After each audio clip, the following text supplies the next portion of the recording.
When you think of rap, one of the first things that come to your mind should be labels. Rap labels are the same as sports teams for sports. But for rap, you're thinking about guys like back in the day when Drake, Lil Wayne, and Nicki Minaj were all signed to Young Money. They all constantly worked together, and they basically seemed like a powerhouse that took over rap for a little while. Well, labels are constantly looking for their next team, and Dreamville has an opportunity to have one of the strongest teams for the next decade or so. They already have JID, they have J. Cole, and they have multiple promising rappers such as Cause, Boz, they have Ari Lennox to take over the pop lane, and a few other people. With that being said, most of your favorite artists would definitely be happy with being signed to Dreamville, and there's been multiple mainstream artists who have tried to get their attention in the past. I'm talking about guys like Tory Lanez, Lil Pump, Cordae, even Token and Mir Fontain or Mr. Fontaine, however you're supposed to pronounce his name. Point is, even some of the mainstream guys have tried to get Dreamville's attention in the past. The only thing is, it's very hard to do. In today's video, I'm going to talk about how all of them tried to get Dreamville's attention, and how one upcoming artist seems to have absolutely gotten Dreamville's attention to the point where I wouldn't even be surprised if they signed him. Thank you for watching, and I hope you enjoy. Alright, so out of all the artists I named earlier, we're going to start off with Tory Lanez. If you're not familiar, during his come up, he would kind of beef with and diss multiple other rappers because it would bring a lot of attention to both his and their music. I can show video after video after video of just all their disses on YouTube getting ridiculous amounts of views and really benefiting both artists. They would even come together and make a song together some of the time. It did seem as though one time Tory bit off a bit more than he could chew when he went on Instagram Live with DJ Academics and said this. I'll take the whole Dreamville out by myself, and if I do that, then you got to give me Cole. That's all I'm saying. Now, as soon as this came out, JID was extremely excited and said although he didn't want to beef with any other rapper, he was waiting for the opportunity to go back and forth with someone. And he immediately went on Instagram Live, and multiple other of the Dreamville members put out tweets saying this. Money, I don't give a fuck about it. I've been waiting on this. Thank you, Lord. Thank you, Jesus. The floodgates are open, nigga. I'm finna go on the bus and record with a Raspins. I fuck with him. He's a great artist. But, sir, you went into uncharted territory, my nigga. You in some murky waters right now. I'm tapped in for this. This is why I'm here. I don't give a fuck about none of this goddamn rap shit. This is fun, my nigga. Like, this is... Send the beats, nigga. Now, whether or not it was because of JID's enthusiasm to go back and forth with Tory, or it was all the bad press he was getting, Tory Lanez decided that he wouldn't go back and forth with Dreamville. But Lil Pump saw the attention that Tory Lanez was getting and decided that he would give it a shot, and he would constantly go after J. Cole with the track that we all know about, the FJ Cole one, but also just constantly tweet things and make short little videos talking about J. Cole.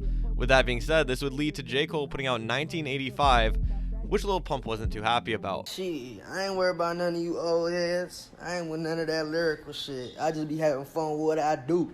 Scat! Now, this whole situation with Lil Pump would definitely not work out for him because obviously J. Cole would be led to put out the 1985 track that I mentioned, which basically marked the end of Lil Pump's career. What's funny about this though is even though it was the end of Lil Pump's career, 1985 was a track that was remixed by Cordae and really boosted his career into the mainstream. A lot of people were very impressed by this track. Rather than Lil Pump's terrible diss on J. Cole, Cordae actually was a younger artist putting out a well-rounded, actually sound and understandable, easily digestible version of 1985 that was a pretty good counter-argument to what J. Cole had said in the original. With that being said, a few years later, Dreamville would apparently be trying to get Cordae signed to their label. Whether or not this has anything to do with the 1985 song, we can't say, but obviously there's something to it. Other artists who tried to get Dreamville's attention before include Token, who's a rapper who's very popular on YouTube. He would kind of get mocked by his fan base every once in a while, so some people believe that the reason he wanted to get J. Cole's attention was to get a little bit of validation from him so he could kind of use that against the haters. Another example is Mr. Fontain, who just put out a phenomenal song, but did an intro and kind of story all around it, trying to persuade his fans that if they enjoyed the song, why don't you go send it to J. Cole and see what he has to think about it. Which is a great idea in a respectful way about going and getting the song to J. Cole, and just not really in the same disrespectful way that both Tory Lanez and Lil Pump tried in the past. With all this being said, the artist that we're going to talk about who I believe has a chance to get signed by Dreamville didn't try to use any tactics at all. He just showed his admiration for someone's music and it ended up paying off.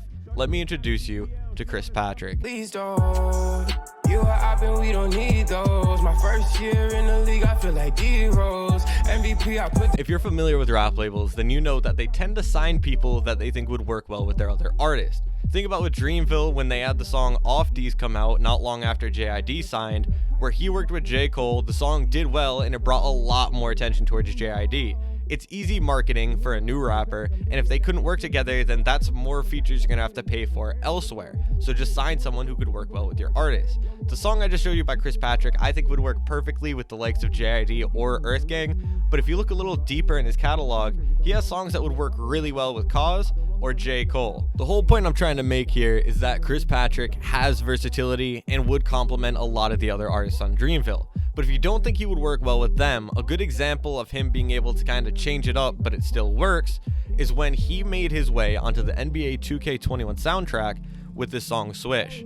That's a swish. All this for that ice run through my veins, I never miss. Going on my life been so insane since I got big lit. Now I don't know the exact details, but I think it was something like 2K put out an open invitation where it was a competition for any underground artist who wanted to try to make a song about basketball, and the best ones could have a chance at being on 2K21. With that being said, Chris Patrick was one of the winners, and his song that made it on there is one of the most liked songs on NBA 2K21 from my understanding. Now, think about the opportunity for an underground artist like this. This highlights how good Chris Patrick is with either him or his team putting him in a position to win. He is an underground artist who got his song in a competition where if you win, your song will be consistently streamed to 2 million people. Overall, 10 million unique people bought the game, 2 million play it on a consistent basis. Over the course of a year, 2 million people will have a good idea of who Chris Patrick is based on this one song. If they hear him somewhere else, it will sound familiar. They might add the song to this playlist. And to this day, this is one of Chris Patrick's most popular songs. There is absolutely no coincidence there, and this is only a win-win opportunity. 2K gets the song that they want. Chris Patrick gets free promotion as an underground artist to 10 million unique players. Now here's the thing, up until this point, nothing that I've stated really sets Chris Patrick apart. I mean, there's plenty of underground rappers who would sound good with Dreamville and have made good business decisions in the past. The thing is, Chris Patrick was a day one to JID, before me, before you, and before a lot of people listened to him. And he would be very public about this. He would put stuff on Twitter all the time about how he enjoyed JID's music. He would constantly do remixes over time, things like that. And this led to him being friends with JID. At one point, he even put out a tweet. He was on a tour bus with JID. Now, he wasn't touring with JID, but the point is he's very friendly with him. And if you look at both of their Twitters, they go back and forth with each other every once in a while. JID said his upcoming album that he would play it for Chris Patrick far before it's even released. Things like that. But what does this mean? A, he has connections in Dreamville. That means JID could very easily pass that around to J. Cole accidentally, even if he didn't do it on purpose. But outside of that, ROTD4 is going to happen. Revenge of the Dreamers 3 was one of the most collaborative albums that we've seen in a very long time, and it led to many artists getting their first plaque, and artists like Buddy getting a chance to completely open up and explode his career. Now, if you're telling me you couldn't see this happening for Chris Patrick, I would absolutely not understand why.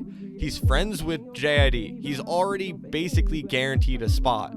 All he has to do is go there and put out a few features or a few verses that people would want on the final product. Now, like I said, he fits perfectly with JID. He sounds really good with Earth Gang as well. And he has a separate style that he goes for that I think J. Cole would be interested in challenging himself working with, or even Cause would just want to work on. So, he has 4 different artists who could be potentially interested in any verse that he does. He has a catalog of music that does sound good and is underrated. I have these songs that I would recommend to you. What stops Chris Patrick from blowing up if he's given a chance? He doesn't even have to be that consistent. He just needs to give you a few verses that people fall in love with. And I think that's something Chris Patrick can absolutely do. But maybe you think I'm wrong. The thing is, Chris Patrick himself has said he thinks he has a chance to make it on Dreamville. It's just a matter of time.